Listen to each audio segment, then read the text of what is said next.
اب ذرا واقعہ سننا کہ بے ادبی پر اللہ تبارک و تعالیٰ بندے کو کیسے محروم کر لیتا ہے. اچھی طریقے سے میرے الفاظ سننا. وفیات العیان کے اندر علامہ ابن خلکان رحمۃ اللہ علیہ امام یوسف ابن دہرہ ہمدانی رحمۃ اللہ علیہ کے ترجمے میں ایک واقعہ لائے. ان کا ایک چیپٹر باندھا ہے اور وہاں پر اس واقعے کا تذکرہ کیا ہے. امام یوسف ابن دہرہ ہمدانی رحمۃ اللہ علیہ بہت بڑے اللہ والے گزرے ہیں اور بہت بڑے واعظ تھے, بہت اچھے بیان کرنے والے تھے, اور ایک بہت بڑا مجمع ان کی بات کو سننے کے لیے آیا کرتا تھا. ایک مرتبہ واعظ دے رہے تھے, نصیحت کر رہے تھے, لوگوں کے سامنے بیان کر رہے تھے. ایک شخص تھا جس کو کہا جاتا ہے ابن سقا, نام اس کا کیا وہ پتہ نہیں, لیکن ابن سقا کے نام سے مشہور ہے, سقا کا بیٹا.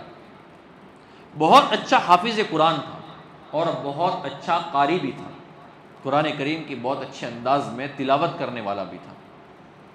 وہ اٹھا اور امام یوسف ابن دہرہ ہمدانی رحمۃ اللہ علیہ کے سامنے سوال کرنا شروع کر لیے, اعتراض کرنا شروع کر لیے, اور کسی مسئلے کے اوپر وہ الجھ گیا, بحث شروع کر دی.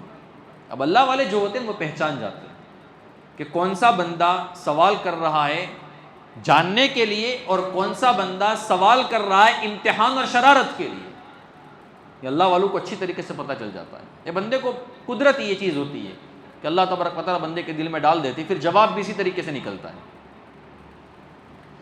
تو امام یوسف ابن دہرہ ہمدانی رحمۃ اللہ علیہ نے ابن سقا کو یوں کہا, اجلس, بیٹھ جا, فإنی اجد من کلامک رائحۃ الکفر, مجھے تیری بات سے کفر کی بو آ رہی ہے.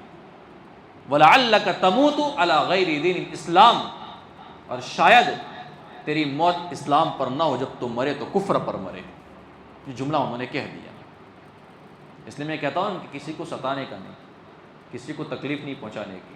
ہم نہیں جانتے ہیں کہ ہمارے اس مجمع کے اندر کون سا بندہ اللہ تبارک و تعالیٰ سے تعلق لگانے والا ہوتا ہے.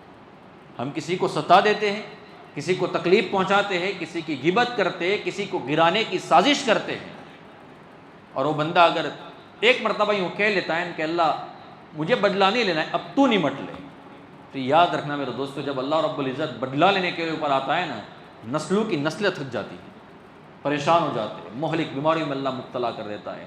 موت بھی اچھی طریقے سے نہیں آتی, بندہ رگڑ رگڑ کر مرتا ہے, ایڑیا رگڑ رگڑ کر اس کو موت آتی ہے. اللہ دواخانوں میں بیچتا ہے, ہسپتالوں میں بیچتا ہے, کہیں کسی غلط کیس میں مبتلا کر دیتا ہے, پولیس اسٹیشنوں میں ڈال دیتا ہے, عدالتوں کے چکر لگواتا ہے, برباد کر دیتا ہے اللہ. اس لیے کبھی کسی کا دل نہیں دکھانے کا. اللہ کے نبی صلی اللہ علیہ وسلم نے فرمایا اتقی دعوت المظلوم, مظلوم کی بد دعا سے بچنا, اس کے اور اس کے اللہ کے درمیان کوئی پردہ نہیں ہوتا ہے. تو حضرت نے جملہ کہہ دیا, اور حقیقت میں ایسا ہی ہوا. روم کے بادشاہ کا ایک سفیر وقت کے خلیفہ کے دربار میں آیا, اور جو ابن سقا تھا اس نے کہا کہ مجھے تیرے ساتھ تیرے ملک میں آنا ہے, روم میں مجھے آنا ہے, اور اس کے ساتھ چلا گیا. چلا بھی گیا اور وہاں پر جا کر اس نے اسلام بھی چھوڑ دیا, عیسائی مذہب کو اس نے اختیار کر لیا. ایک بندہ کہتا ہے کہ میں نے روم کے اندر ابن سقا کو ایک مرتبہ دیکھا, بیماری کی حالت میں پڑا ہوا ہے اور پنکھے سے مکھیاں اڑا رہا ہے. تو میں نے اس سے جا کر کہا کہ تو حافظ قرآن تھا, تو قرآن کریم کی بہت اچھے انداز میں تلاوت کرتا تھا, کیا قرآن کریم کی کوئی آیت کریمہ تجھے یاد ہے؟ اس نے کہا کہ میں سارا قرآن بھول گیا ہوں, صرف ایک آیت مجھے یاد ہے, ربما یود الذین کفروا لو کانوا مسلمین. خلاصہ کیا ہے اس آیت کریمہ کے, ایک وقت آئے گا اس دن بہت سارے غیر مسلم اور کفار بھی تمنا کریں گے کہ کاش ہم بھی مسلمان ہوتے. سمجھ میں آیا میرے دوستوں؟ سمجھ میں آ رہی بات؟ اس لیے ادب اور احترام بہت زیادہ کرنے کا ہے.